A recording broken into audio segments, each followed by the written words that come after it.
Hello friend, আজকে আমি ডিম ভাপা করব আর কচুর শাক করব। এই দেখো কচু একজন নিয়ে যাচ্ছিল, বিক্রি করছিল, তো আমি নিয়ে আসলাম যে কচুর শাক রান্না করব। আমি পরে এগুলো কেটে নেব। তো এখন আমি এদিকে ডিম ভাপার জন্য যেটা নিয়ে নিয়েছি, এদিকে জল বসিয়েছি ইন্ডাকশানে। জলটা গরম হবে, তো এর মধ্যে আমি স্ট্যান্ডটা দিয়ে দিলাম। তারপর আমি এই যে বাটি নিয়ে নিচ্ছি, বাটির মধ্যে একটু তেল দিয়ে দেব, একটু বেশি করেই তেল দেব, তাহলে ডিমটা ভালো উঠে আসবে। সেই জন্য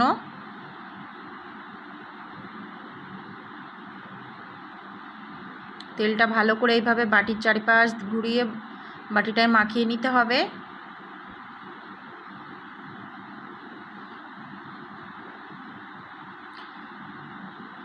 এবার ঠিক করে বসিয়ে নিতে হবে বাটিটা, নয়তো ডিম ঠিকঠাকভাবে ভাপাটা হবে না, কাত হয়ে যাবে, বেঁকে যাবে, দেখতে সুন্দর লাগবে না। তো আমি ডিমটা ফাটিয়ে দিচ্ছি বাটির মধ্যে। কুসুমটা আস্তই থাকবে, কুসুমটা ভাঙলে ভালো লাগবে না।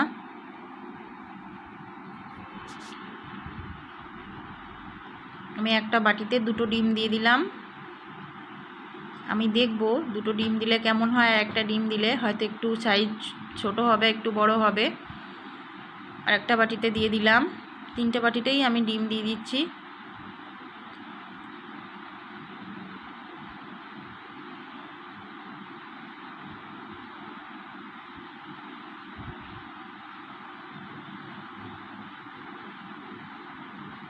এর আমি এটা আস্তে করে ধরে জলের ওপর বসিয়ে দেব।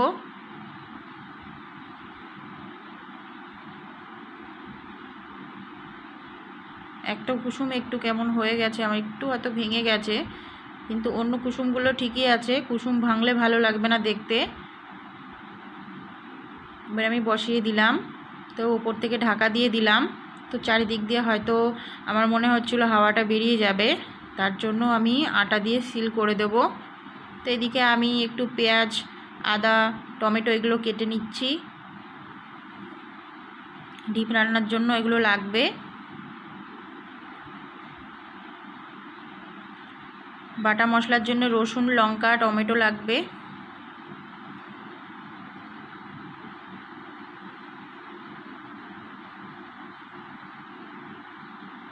এদিকে আমি পেঁয়াজটা কেটে নিচ্ছি।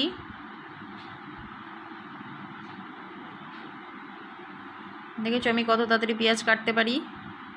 তো বন্ধুরা, তোমরা পারো এরকম তাড়াতাড়ি পেঁয়াজ কাটতে।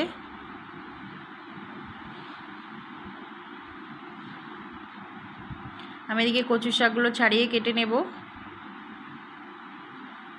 তো আজকে দুপুরের জন্য এই ডিম ভাপা আর কচুর শাকই হবে।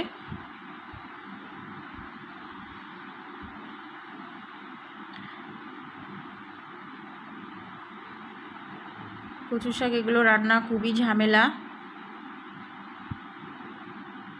আর প্রচুর টাইম লাগে।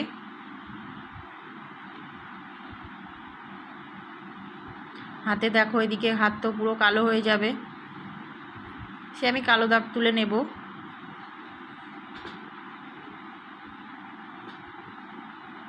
হাতে কোনো রকম দাগ লেবু দিলেও উঠে যায়।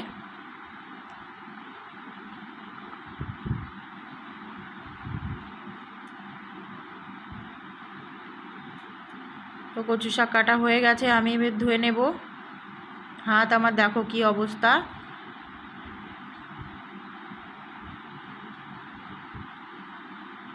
এবার আমি কচু শাকটা ধুয়ে নেব ভালো করে হাত দিয়ে।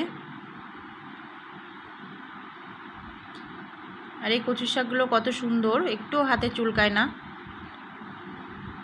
এভাবে ভালো করে হাত দিয়ে ধুয়ে নিতে হবে ডলে ডলে, কারণ কচু শাকে প্রচুর ময়লা থাকে।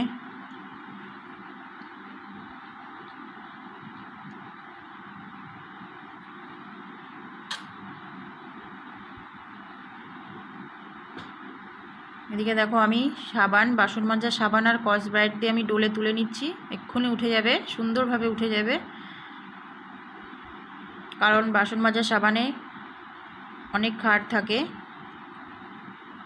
তো এই দেখো আমার হাত পুরো সাদা হয়ে গেছে।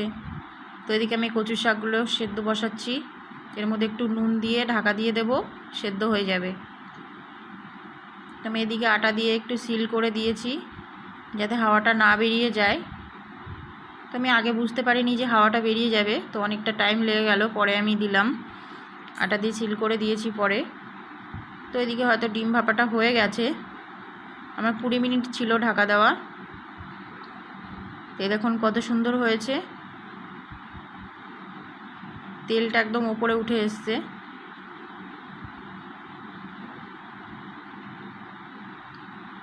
এবার আমি নামিয়ে নেব। দেখুন আমি দেখাবো কত সুন্দর লাগছে দেখতে। তেলটা ওপর থেকে এইভাবে ঢেলে নেব, নিয়ে আমি ডিমটা তুলে নেব বাটির থেকে। এই দেখো একদম পিঠার মতো হয়েছে দেখতে।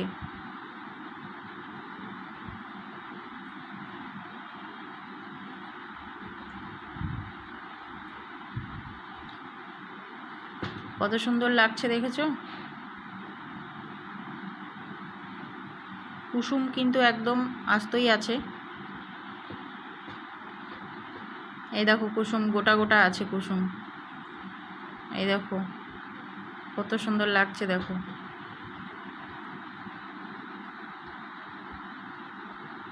কড়াইতে একটু তেল দিয়ে দিলাম।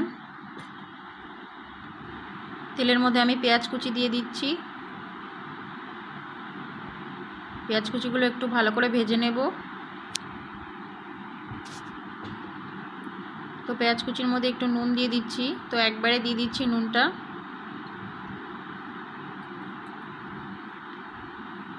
একটু চিনি দিয়ে দিলাম। তেলের মধ্যে আমি একটু কাশ্মীরি লঙ্কার গুঁড়ো দিয়ে দিলাম। চুপ। একটু ধনে গুঁড়ো দিয়ে দিলাম। সবই একটু একটু দিতে হবে, ওই জন্য, কারণ বেশি মশলা দিলে ভালো লাগবে না, আবার খুব কম মশলা হলেও একদম পাতলা ঝোল হয়ে যাবে। এদিকে আমি বাটা মশলাটা দিয়ে দিলাম, টমেটো, আদা, রসুন, লঙ্কা। মশলা দিয়ে ভালো করে এভাবে কষিয়ে নেবো আগে। এবার এর মধ্যে অল্প জল দিয়ে দেব।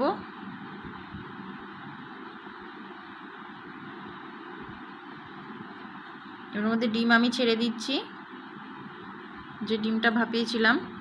তবে একটু ফুটবে, বেশি সময় লাগবে না, 5 থেকে 7 মিনিটও লাগবে না। একটু ফুটলেই আমি গরম মশলা ছড়িয়ে নামিয়ে নেব।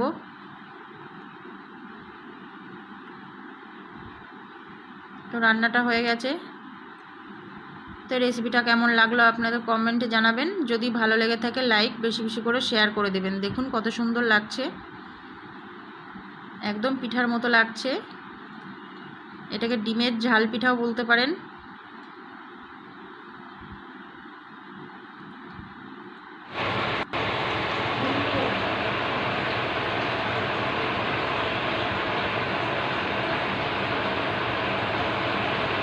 দারুণ।